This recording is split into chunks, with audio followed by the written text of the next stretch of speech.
Moray verabotai, shalom, uvracha, en Chutz La'aretz, on lira Bezrat Hashem, Parashat Naso, et en Israël, Parashat Be'alotcha. Parce que Shavuot est tombé vendredi, samedi. En Israël, ils font un seul jour. Donc le deuxième jour, c'était déjà Shabbat normal, c'était pas Shavuot. Donc ils ont déjà lu Parashat Naso. Alors qu'en Chutz La'aretz, alors il y a eu 2 jours de fête. Le samedi, c'était Shavuot. Donc il y a un décalage d'une paracha. Donc ce Shabbat, en Israël, ils liront Parashat Be'alotra. Et en Chutz La'aretz, on lira Parashat Naso. On va essayer, Bezat Hashem, de faire un Dvar Torah qui relie les deux parashiot, Parashat Naso et Parashat Be'alotra. En fait, c'est la question de Rashi au début de Parashat Be'alotra. On sait qu'à la fin de la Parashat de Naso, la Torah nous parle des korbanot, des sacrifices qu'ils ont fait les Nisi'im. On va voir vraiment pratiquement la moitié de la Parasha, on répète le même passage parce que chaque jour, il y avait un Nassi, il y avait un chef de tribu qui avait approché donc son korban, son sacrifice. Alors maintenant et après, dans Parashat Be'alotra, donc Akadosh Baruch Hu, il dit à Aaron HaKohen d'allumer donc la menorah dans le Mishkan.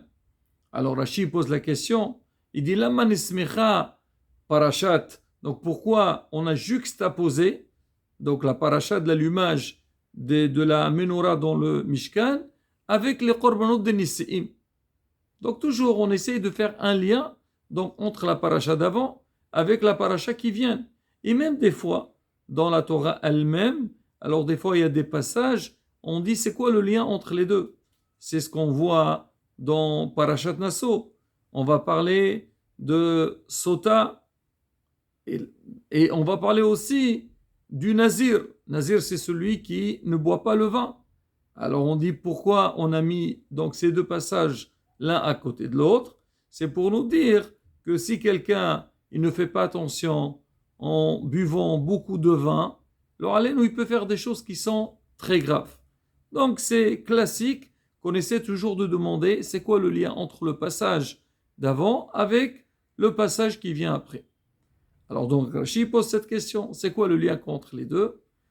Alors Rashi dit que parce que quand les Nisi'im, les chefs de tribu, ils ont approché les korbanot, Aaron HaKohen, lui, il n'a pas approché. Hal shada'tu. Il était dérangé. Il a dit peut-être, j'ai un problème. Si Hachem ne me demande pas d'approcher un sacrifice, que je ne suis pas méritant. Alors il n'était pas bien. Hachem lui dit, Aaron, calme-toi, ne t'inquiète pas, je vais te donner une mitzvah qui est plus importante que ce qu'ils ont fait tous les chefs de tribu. Toi, tu vas allumer la menorah dans le Beth HaMikdash. C'est ce qu'il dit, c'est ce qu'il explique Rashi. Sur ça, le Rambam il pose une grande question. Il dit si vraiment Akadosh Baruch Hu, il voulait réconforter Aaron HaKohen, que lui, il n'a pas mérité d'approcher des sacrifices et qu'on lui a donné autre chose. Alors Aaron HaKohen il avait aussi un autre travail dans le Beth HaMikdash qui est très important, qui est très puissant, c'est le travail avec la kétort, avec les encens. On sait que l'encens, il n'a pas été donné à n'importe qui. Surtout que le jour de Kippour, donc la journée la plus sacrée de toute l'année, le Kohen Gadol, il va entrer dans le Beth HaMikdash avec l'encens. Donc il va faire ça aussi, c'est une mitzvah qui est très importante.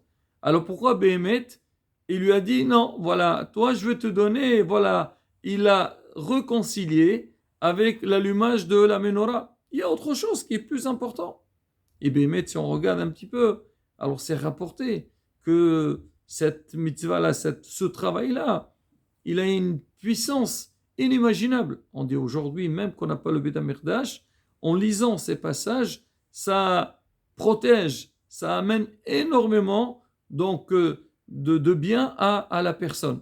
Donc là, Rabotai, donc la question, le Ramban avec nous, alors il dit, Béhémet, pourquoi Akadosh Baruch Hu, il lui a parlé de l'allumage de la menorah et non pas de la kétort. Alors le Ramban lui-même, il répond, il a vu dans un passage de Rabbi Nessim, il dit qu'en vérité, comment Hachem il a réconforté Aharon Cohen.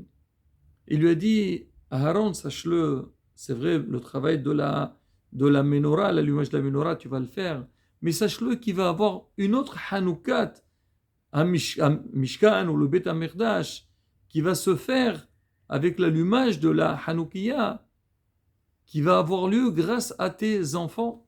C'est plus tard, avec l'histoire des Hashmonaïm, des Mematetia Ben Kohen Gadol, c'était les Kohanim, eux, ils ont vu comment les Grecs, ils ont rendu impur le Beth HaMikdash, ils ont fait un massacre, ils ont voulu assimiler le peuple d'Israël, et il y a eu tes enfants, les Hashmonaïm, qui ont pris les choses en main, et ils ont fait la guerre contre eux, et ils ont sauvé tout le clan d'Israël. Et ça, donc c'est une grande mitzvah, et aussi ça va rester éternellement. Voilà, on voit tout le long de l'histoire, même qu'il n'y a pas le Beth HaMikdash, on allume tous les ans, donc la Hanoukiya. Alors, Aaron Cohen, quand il a entendu que cette mitzvah d'allumer la Hanoukiya, c'est quelque chose que plus tard va avoir lieu grâce à ses enfants, il a dit, c'est ce que je cherche, c'est ce que je veux. Moi, c'est quoi mon souhait? Que plus tard, mes enfants, ils vont dans ce chemin-là, le chemin d'Akadosh Baruch Hu. Là, c'est la plus belle garantie que j'ai. Et donc, je préfère, c'est vrai, je suis plus réconforté qu'on me donne une mitzvah à travers laquelle, où on va voir ce qu'ils ont fait mes descendants, plutôt que donc faire des korbanot ou l'encens dans le Beth HaMikdash. De là, on voit, Rabotai, l'importance donc du souci et la garantie que chacun il doit avoir par rapport à sa descendance, l'éducation de ses enfants. Pour dire que quoi, comme on dit le soir de Pessah, c'est quoi notre travail dans ce monde-là? C'est les enfants. L'homme, bien sûr, il a une responsabilité, il a une mission à faire sur terre, mais il doit savoir le plus important, c'est la réussite de ses enfants.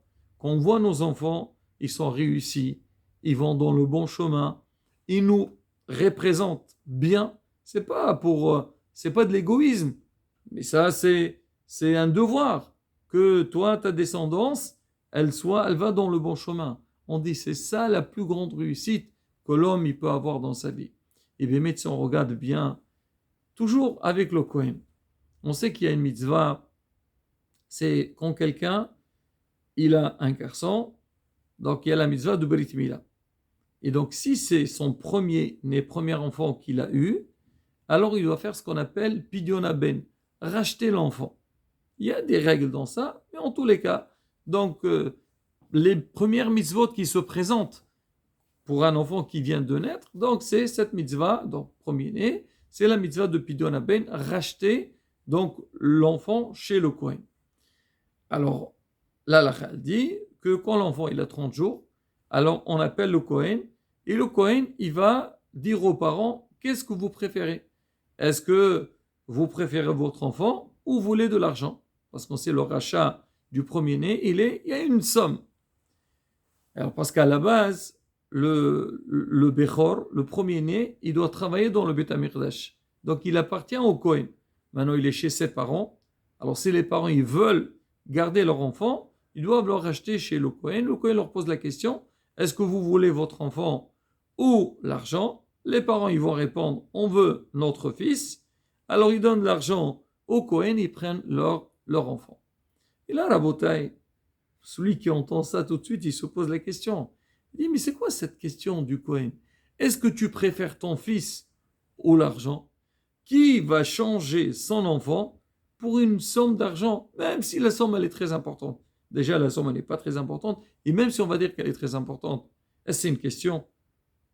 Un couple qui attend pour avoir un enfant, ils ont eu un garçon, et on va leur dire, est-ce que vous voulez le changer, le donner quoi et prendre l'argent à la place? Ça passe pas par la tête. Et donc, Bémet, c'est quoi la question du Kohen? Mais Kohen, tu te moques de qui? Tu leur demandes est-ce que vous préférez l'argent ou votre enfant? Mais c'est sûr qu'ils vont dire qu'ils veulent leur enfant. Alors, c'est quoi cette question? En fait, le Kohen, il sait très bien que les parents, ils vont dire, bien sûr, on veut notre enfant et non pas l'argent. Mais le Kohen, il vient avertir les parents et leur dire, regardez, là vous avez eu un enfant. Il faut savoir, un enfant, c'est une responsabilité. Donc vous le prenez en charge. Et c'est pas seulement vous devez lui donner à boire et manger, mais vous allez lui donner une éducation. Il faut que vous soyez à la hauteur, donc de l'élever comme il faut, et que plus tard, il devient une personne importante qui sait, qui connaît les règles de la vie. Alors le Kohen, il dit aux parents, vous voulez votre fils ou l'argent? C'est-à-dire quoi? Il leur dit, on sait très bien quand l'homme, il est déjà dans la vie de tous les jours, c'est quoi sa première préoccupation? C'est la parnassa, l'argent, gagner sa vie. Ben oui, il faut qu'il travaille, il faut qu'il gagne sa vie pour nourrir sa famille. Mais malheureusement, ça arrive beaucoup de fois qu'on est tellement entraîné vers notre travail, vers notre gain de pain, et on oublie l'éducation de nos enfants. C'est ce qu'on voit. Il y a des gens, ils travaillent, ils sont très riches, mais malheureusement, l'éducation de leurs enfants, elle est très, très fragile. Pourquoi? Voilà, ils ont les moyens. Mais non, eux, ils pensent qu'il faut gagner beaucoup d'argent pour gérer, s'occuper de leurs enfants. Mais habibi, d'accord, tu vas gagner de l'argent pour... Mais le plus important, c'est quoi? Qu'est-ce que tu donnes à ton enfant? Et c'est ce qu'il dit le Kohen. Il nous dit, qu'est-ce que vous préférez? Votre fils ou l'argent? C'est-à-dire, faites attention. Il ne faut pas que l'argent, la parnassa, elle passe avant, elle prime sur l'éducation de vos enfants. Non. Même si on doit travailler, il faut savoir qu'il faut s'occuper des enfants et leur donner le maximum possible. Et Raboutaï, ça c'est un message qui est très très très important dans la vie. L'éducation de nos enfants.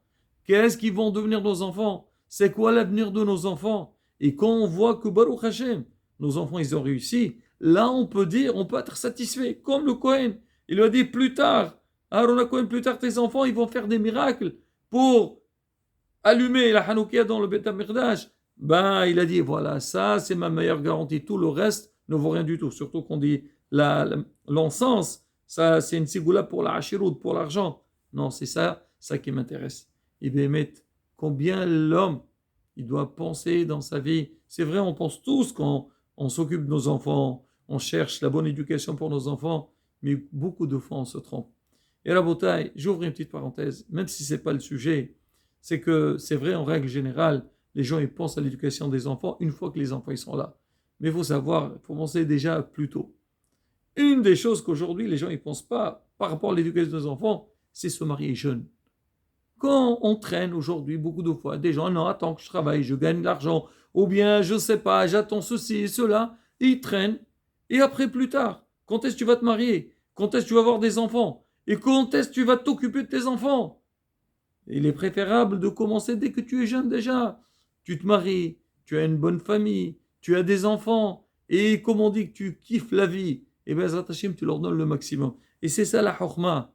Ça veut dire l'homme, il ne doit pas voir seulement cas par cas. Non, c'est un ensemble dans la vie. Essayez de voir, c'est quoi notre devoir? On est là, on vient sur terre, on a un devoir. Et là, Bezat Hashem, quand l'homme il anticipe, il regarde, c'est quoi l'objectif, le sens de la vie, Bezat Hashem, on aura toutes les brachot. Amen. Ken Yarason Shabbat. Shalom, on vorach.